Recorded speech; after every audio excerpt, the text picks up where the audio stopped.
আলহামদুলিল্লাহি ওয়াহদা ওয়াসসালাতু ওয়াসসালামু আলা মান লা নাবিয়্যা বা'দা। আজকে আমি আপনাদের সামনে এমন একটা বিষয় নিয়ে উপস্থিত হয়েছি যে বিষয়টা হলো ঈদে মিলাদুন নবী সম্পর্কে। আমাদের দেশের এক শ্রেণী মুসলমান রয়েছে, এক শ্রেণী ব্যক্তি রয়েছে, তারা ঈদে মিলাদুন নবী পালন করে। আমি তাদেরকে বলবো, আপনারা যে ঈদে মিলাদুন নবী পালন করেন এই সম্পর্কে আল্লাহর নবী কি বলেছেন, আল্লাহ রাসূল সাল্লাল্লাহু আলাইহি সাল্লাম কি বলেছেন, আগে আমাদের বিষয়টাকে জানতে হবে।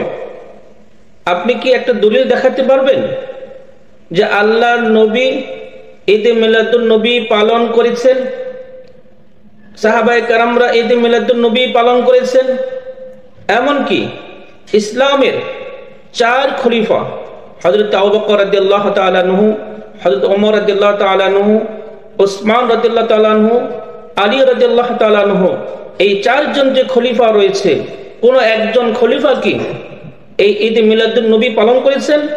এরকম কোন দলিল দেখাতে পারবেন? পৃথিবীতে কোন কিতাবে দলিল নেই যে আল্লাহর নবী জন্ম দিবস পালন করেছেন, ঈদে মিলাদুন নবী পালন করেছেন। এইরকম একটা দলিল পেশ করুন। এছাড়া উপমহাদেশের উলামায়ে ইকরাম এই ঈদ মিলাদুন নবী পালন করাকে বিদআত বলেছেন।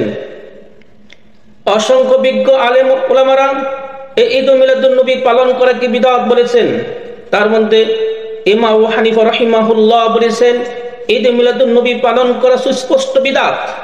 ইমাম শাফি রাহিমাহুল্লাহ তিনিও বলেছেন ঈদ মিলাদুন নবী পালন করা সুস্পষ্ট বিদআত। ইমাম মালিক রাহিমাহুল্লাহ ঈদ মিলাদুন নবী পালন করাকে সুস্পষ্ট বিদআত বলেছেন। মুহাম্মদ ইবনে হাম্বল বলেছেন ঈদ মিলাদুন নবী পালন করা বিদআত। আর যারা আজকে ঈদ মিলাদুন নবী পালন করেন, আমি তাদেরকে বলবো, আপনারা এই বিদআতি আমল বর্জন করুন। আপনারা এই বিদআতি আমল চালু করেছেন, কিয়ামতের মাঠে আল্লাহ রাব্বুল আলামিন আপনাদেরকে হাউজে কাউসার পানি পান করবেন না, বরং আপনাদেরকে বলা হবে সুহকান সুহকান লিমান গরিবাদি, তারা অভিশপ্ত যারা আমার মৃত্যুর পর দিনের পরিবর্তন করেছে। সুতরাং আজকে যারা ঈদ মিলাদুন নবী পালন করেন, তারা আজকে আল্লাহর নবীর মৃত্যুর পরে তার দিনে পরিবর্তন করেছেন। যেখানে আল্লাহর নবী জন্ম দিবস পালন করেনি, যেখানে সাহাবায়ে কেরাম ঈদ মিলাদুন নবী পালন করেনি, আজকে বিদআতি লোকেরাই আজকে ঈদ মিলাদুন নবী চালু করেছেন। এদের বিচার হবে কিয়ামতের মাঠে। এই বিদআতি আমল করার কারণে তাদেরকে বিচার করা হবে। সুতরাং ভাইরা আমার, আমি বাংলাদেশের মানুষদেরকে বলবো, যারা আজকে ঈদ মিলাদুন নবী পালন করছেন, এই সমস্ত বিদআতি আমল বর্জন করুন। এই বিদআতি আমল বর্জন করুন। আল্লাহ রাব্বুল আলামিন যেন আমাদেরকে এই ঈদ মিলাদুন নবী পালন করা থেকে বিরত রাখুন এবং সেটাকে বর্জন করার জন্য তৌফিক দান করুন।